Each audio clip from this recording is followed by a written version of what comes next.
Selanjutnya Pak Johan Rosihan dari PKS. Ya.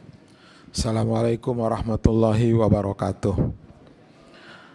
Ibu Ketua, para Wakil Ketua dan seluruh anggota Komisi 4 yang saya hormati, Pak Menteri Pertanian dan Wakilnya, Pak Menteri Perikanan, Kelautan dan Wakil, para dirut yang hadir beserta seluruh jajaran mitra Komisi 4 yang saya hormati. Izinkan Bu Ketua, saya ingin fokus berbicara tentang dampak krisis terhadap pangan kita. Ya, saya ingin katakan Pak Menteri bahwa ketahanan pangan itu jangan diukur pada kondisi normal, tetapi kondisi pangan itu akan diuji ketika krisis itu datang. Nah, apa yang dipaparkan tadi itu, saya belum lihat ujungnya gitu, bahwa semua kementerian kita ini belum membuat skenario krisis.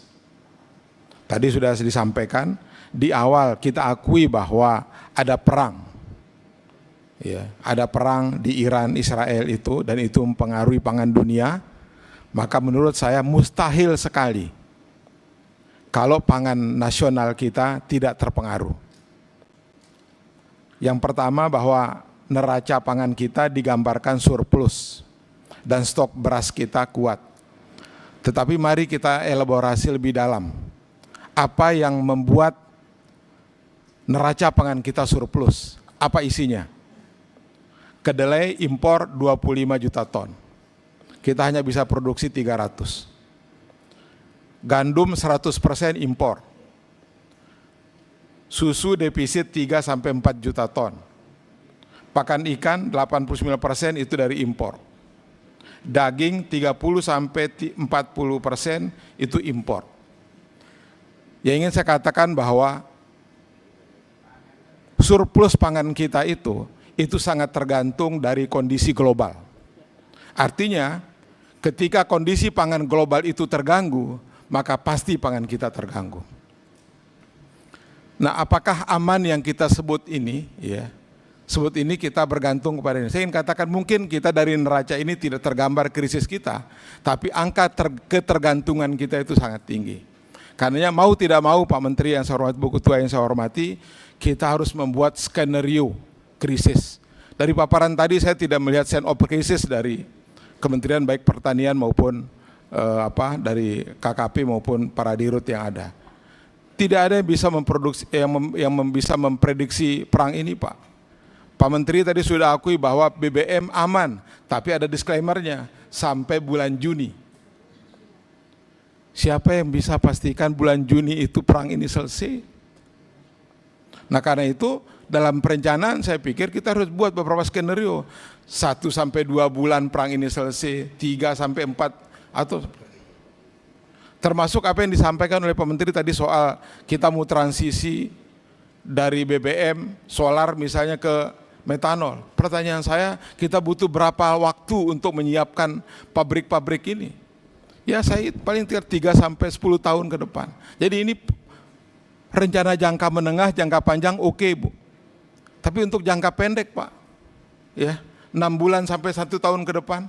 Karena perang ini mungkin bisa eskalasinya sampai 6-1 tahun ke depan. Yang kedua, dalam paparan ini sekali lagi kita mengakui dua hal. Kita mengalami tekanan ganda. Ada tekanan domestik, sudah kita prediksi akan terjadi El Nino berkepanjangan. Tapi dari sisi global, geopolitik, kita juga mengalami dampak perang ini yang berpengaruh kepada bukan hanya BBM, tetapi juga nilai tukar, Pak. Banyak pengamat ekonomi yang kita baca di media, mereka mengatakan bahwa semua alarm krisis itu sudah menyala. Asumsi APBN kita sudah melampaui semuanya.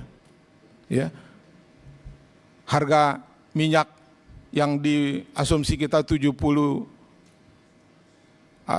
per barel misalnya. Sekarang sudah pakai 120, Pak. Ya. Bahkan ketika pemerintah kemarin mengumumkan tidak ternaik BBM, ada syaratnya, tidak melampaui angka 120. Ya. Siapa ini fluktuasinya sangat sangat Pak, sangat amat, sangat tidak menentu. Karenanya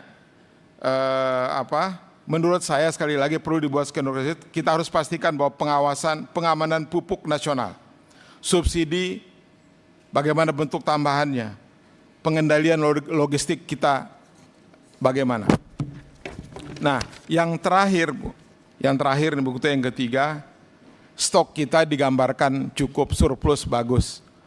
Sebelum saya masuk rapat ini saya cek harga pasar tadi Pak. Minimal di kampung saya Pak Menteri, yang sering didatangi Pak Menteri Pertanian, terima kasih Pak. Ya, cabai naik Pak 38%. Minyak langka dari kemarin di Sumbawa, minyak langka. Ya. Bahkan hari ini minyak curah saja sudah tidak ada di pasar. Daging naik sampai 20%. Beras naik, Pak. Yang kita bilang swasembada beras naik Pak. Di pasar Barang Biji, di pasar Seketeng Sumbawa. Ya. Bahkan yang beras biasa, bukan yang kemasan itu Pak. Itu sudah pada 30.000 harganya. Ya. Telur juga naik. Sekarang harga telur, satu telur itu 3.000 di pasar Seketeng. Nah, saya ceritakan ini kepada dalam forum ini Pak, ya. Jangan sampai kita menggambarkan bahwa kondisi kita baik-baik saja, tetapi semua orang nonton TV Pak, bahwa perang pasti menimbulkan krisis. Saya catatkan bahwa ini adalah ulah spekulan mungkin.